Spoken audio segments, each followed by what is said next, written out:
আজ আমি বানিয়েছিলাম বাঙালির প্রিয় আলুর দম।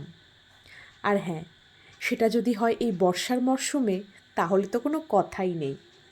প্রত্যেকটা বাঙালির ভীষণ প্রিয় এই আলুর দম। তো যাই হোক, কথা না বাড়িয়ে রেসিপিতে আসা যাক। তো আমি এখানে কড়াইতে অল্প তেল দিয়েছিলাম। আগে থেকে সেদ্ধ করে রাখা আলুগুলোকে ভেজে নিয়েছিলাম। আর আলুগুলোকে একটু লাল লাল করে ভেজে নিতে হবে। ভেজে নেওয়ার পর আমি আলাদা পাত্রে আলুগুলোকে তুলেও রেখেছিলাম। তারপর আরেকটু তেল দিয়ে তাতে দিয়েছিলাম ফোড়নে তেজপাতা আর গোটা এলাচ। তোমরা দারচিনিও দিতে পারো, বাট আমি ওই দারচিনির স্মেলটা খুব একটা পছন্দ করি না। তো যাই হোক, তারপর দিয়েছিলাম পেঁয়াজ, রসুন আর টমেটো দিয়ে বেশ করে ভেজেছিলাম। পেঁয়াজের একটা হালকা ট্রান্সপারেন্ট লুক আসা অবধি। এই যে দেখতেই পাচ্ছ লুকটা। তারপর এই যে পেস্ট করে নিয়েছিলাম আমি আদা, রসুন আর পেঁয়াজ, সেটাকেও দিয়ে দিলাম। আর বাটিতে লেগে থাকা মশলাটা জল দিয়ে ধুয়ে নিয়ে দিতে ভুলো না তোমরা কেউ। যাই হোক, আদা রসুনের কাঁচা গন্ধটা যাওয়া অবধি বেশ ভালো করে ভেজে নিতে হবে মশলাটা।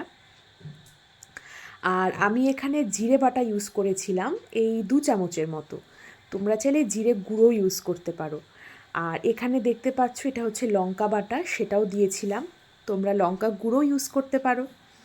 আর হলুদ, লবণ পরিমাণ মতো, আর সামান্য চিনি ব্যালেন্সের জন্য। আর এখানে একটু কাজু পেস্ট দিয়েছিলাম, এই 6-7টা মতন। যাই হোক, এবার সব কিছু দিয়ে আবার ওই একই কষানোর পালা। ভালো করে কষিয়ে নিতে হবে। একটু জল দিয়েও আমি কষিয়েছিলাম, সেটা দেখাতে ভুলে গেছি।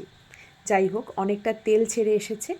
তারপর 2-3টে কাঁচা লঙ্কার সাথে দিয়ে আমি ভেজে রাখা আলুগুলোকে দিয়ে আবার কষিয়েছিলাম মশলার সাথে।